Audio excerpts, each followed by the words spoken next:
Okay, I wanted to talk about a couple of types of books you can get for sight reading practice so that you can get better at musical fluency. When you sit down at the piano, you put a piece of music in front of you and you just want to be able to play it.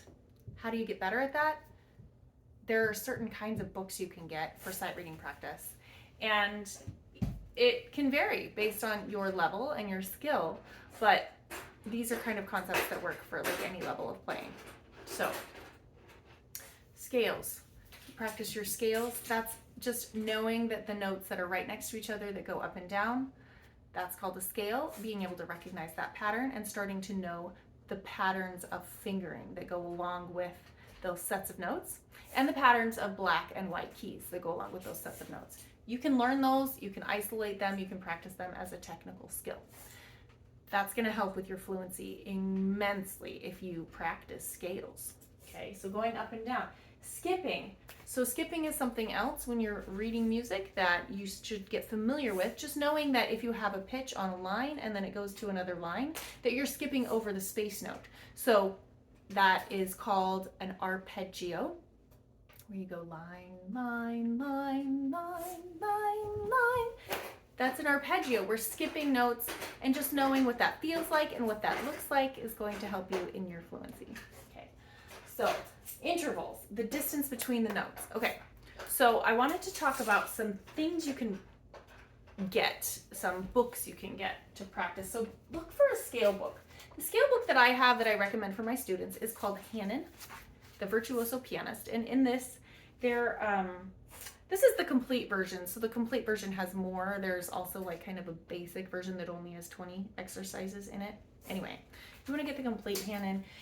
And it has all of the major and minor scales written out, which is fantastic for your reading fluency because you can see what they look like and you can practice them 4 octaves, hands together, all the way up and down the piano. Okay, so we have scales in the Hannon book, but we also have arpeggios, which are those skipping notes in the Hannon book.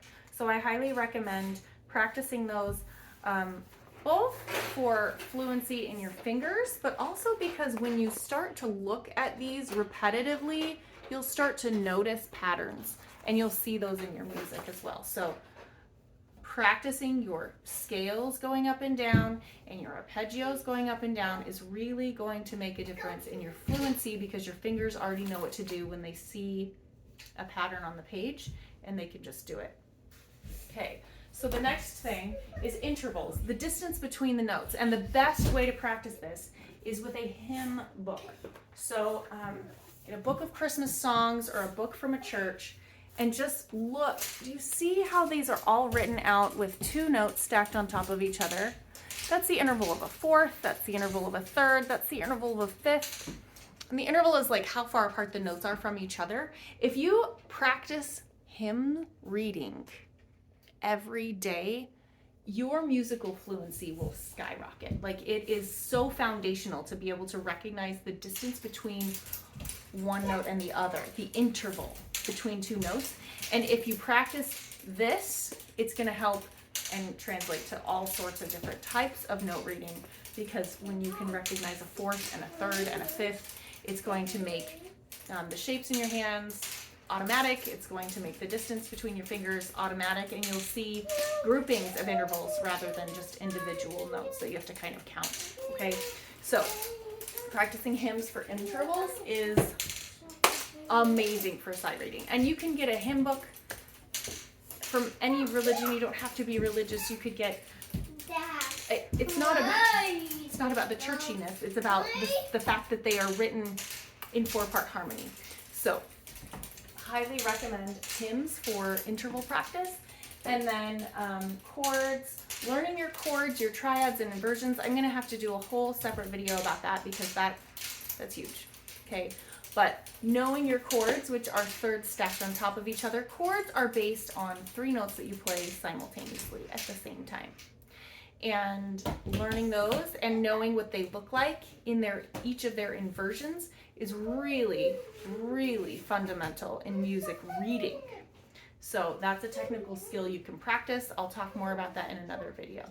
Okay, and then the last thing I wanted to talk about was neighbor patterns. So we have scales going up, we have arpeggios going up, we have scales going down, arpeggios going down. Those are basic patterns. Distance between the notes and chords are kind of based on like playing two notes at the same time, but then there's also this idea of going from like left to right across the melody. What is the relationship between the notes? So if you know neighbor patterns and double neighbor patterns, you're going to see those over and over again, and you can simplify like 6 notes to one little, oh, that's just a neighbor pattern. Okay, so a neighbor pattern is when you have one note on a line, you go up to the space above it and then back down to that line note. That's an upper neighbor. La, la, la. Okay. A lower neighbor would be when you start on that note that's on a line, la, la, la, you go below it and then back up again. So they are just a simple thing that like you can start to notice grouping. So that's 3 notes. That's one thing. One neighbor, one upper neighbor, but it's 3 notes. So you start to notice these patterns. Trills are upper neighbors and lower neighbors. And then there's something called the double neighbor, where we go to both the upper and the lower neighbor, but we start on the main pitch. So say we start on this line, we go la, la, la, la, la. So that's called the double neighbor, where you're going above and below the starting note.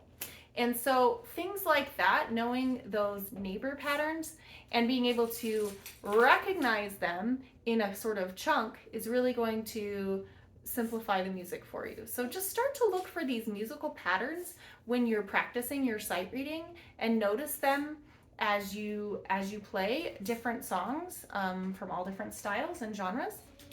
And that will really help to simplify your fluency so that it's more like you're reading words instead of individual letters. So hope that this lesson is helpful for you. Please ask questions.